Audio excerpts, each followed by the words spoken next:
What's an apology?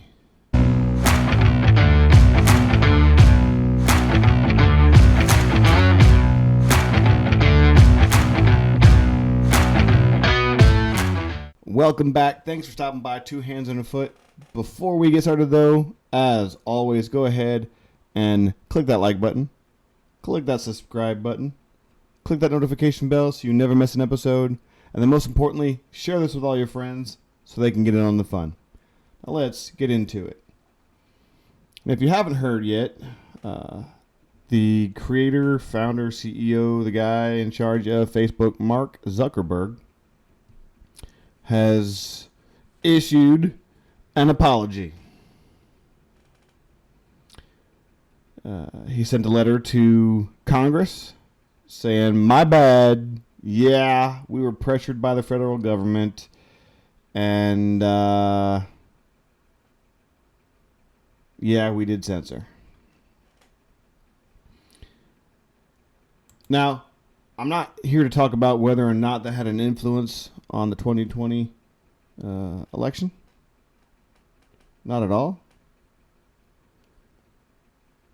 But what I am saying is this, is how good of an apology is that? I'm asking, really, genuinely, how good of an apology is that? Because when people apologize, or when you what you're supposed to do when you apologize is change your actions. So I'm asking, is the apology real? When you send a letter to somebody and, "Oh, I'm sorry. Yeah, I did it. Haha, my bad. You caught me." What is the motive behind that apology? Is he seeing something that, some other people don't see? Maybe he's not quite literally, but he's feeling out the future, seeing maybe he's going to get retaliated against for what he's been doing, censoring people through Facebook. He's seeing what's happening to companies that are going woke. And he doesn't want to lose billions of dollars like other companies have. The little kids kind of do this. They apologize and they keep punching their little sibling, the younger sibling. "I'm sorry. I'm sorry. I'm sorry. I'm sorry." The apology runs flat. So is that what's happening? Because in the same token, Instagram, which is a part of Meta, which is Facebook, they still censor things. For example, Tim Kennedy had posted some pictures of his own story of the withdrawal from Afghanistan and his part that he played amongst the group of people that he was with, helping in the escape of refugees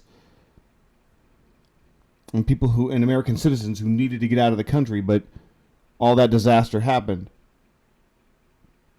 And those were censored by Instagram, a part of Meta, the whole Facebook thing. So, are you really apologetic? Are you really sorry? Or are you trying to cover something in order to get a less harsh punishment in the future that you think is coming? Now, a real apology would mean you're going into Facebook headquarters and you're firing all of the people responsible for that type of an atmosphere. You're clearing house like Elon Musk did when he took Twitter and made it X and made it his own.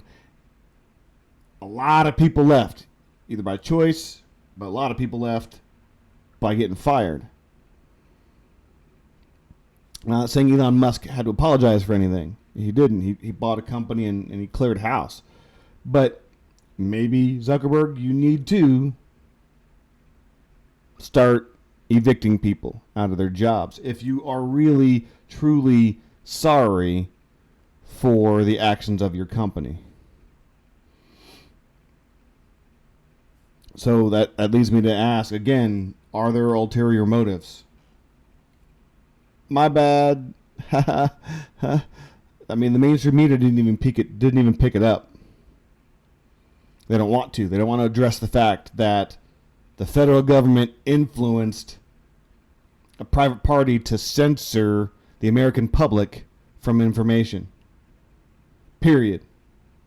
I don't want to go into the ramifications of what that could have led to.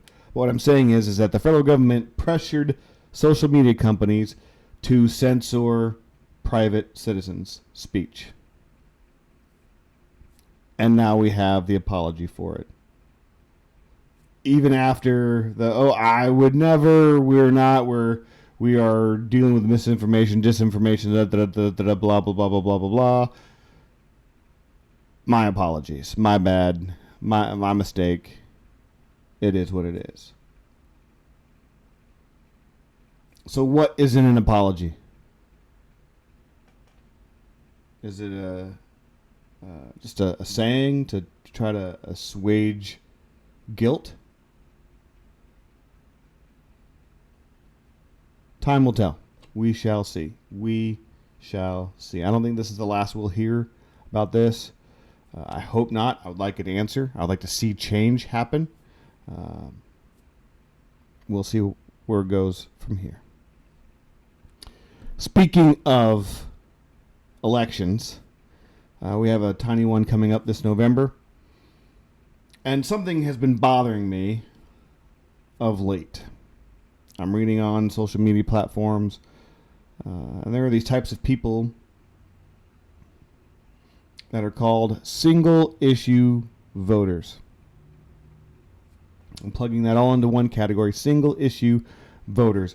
Whether it's immigration, whether it's abortion, or the military, or gun rights, or health care, or what have you. These people live and die with this one issue. And it doesn't matter, but if any candidate isn't 100% on board with their thought on that one issue, they're not going to vote for them. Now,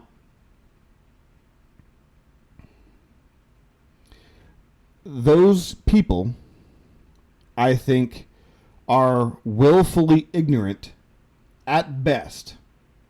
At best, they're willfully ignorant. At their worst, it's woefully stupid. One issue.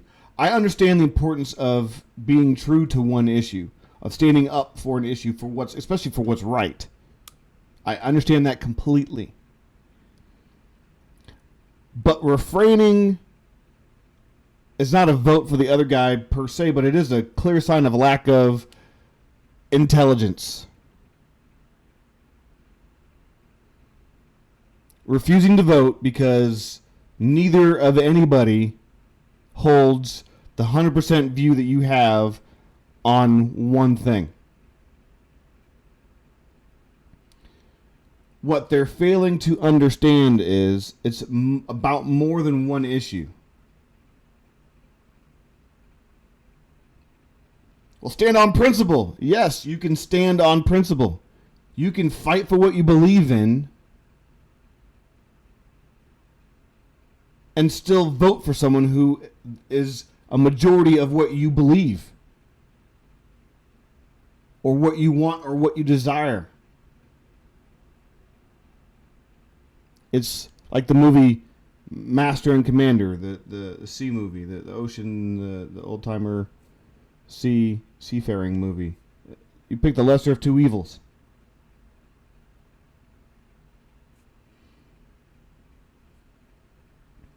If you want to go that route. Now, here, the 2024 election, I think is rather different. To not vote because of standing on principle,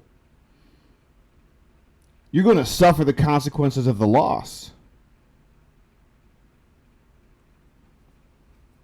You're going to suffer the restrictions of your right to even speak up for the issue that you refuse to vote for the other guy for in the first place. You're going to lose your right to speak up about the issue. Then where is the fight? On top of the issue that you want is going to be worsened because you didn't vote the other person, the right person in. Because, oh my gosh, I'm standing on principle, single issue voter. Well, I'm going to die on a hill. This is the hill I want to die on. And again, important issues. I'm not demeaning or belittling any other issue. They are important issues. And yes, dying on a hill can happen. I get that. But being a single issue voter is like dying on a hill, but you are giving your weapons to the enemy in order to kill you. That is what single issue voting is. You're giving your weapons to the enemy so they can kill you with them. Well, I'd rather be you're panning out. You're pansying out. I'd rather be you're pansying out. You're a coward. Again, either willfully ignorant at best or woefully stupid at worst. You need to see the bigger picture. There is a huge picture at stake. Now, you're similar to a bad leader. A bad leader isn't a bad leader because they make bad decisions. A bad leader is a bad leader because they make no decisions. So your refusal to vote is making no decision. That's worse than someone who makes a bad decision. That makes perfect sense. If you can't understand that, okay. I can't help you understand it. I can just explain it to you. So, yeah, go ahead. Die on your hill. But you're going to die because you're giving your weapons away so that your enemy can kill you with those weapons that you just gave away. Not my cup of tea. All right. I don't like to leave things on a dark note, so I found this, and I hope you enjoy this little quip, kind of like I do. All right, Nelson Walker. Yes, ma'am. There you are. All right, you're charged with stealing a Dolphin jersey. Yep. He was wearing that bad boy right into court. I mean, hey, if you're proud of it, whatever. That's all I have for today. Hope you enjoyed it. Hope you got something out of it. Hey, I hope you have a wonderful afternoon, evening, night, midnight snack, and a good morning, whatever it is, as long as it's good. And I'll catch you on the flip side.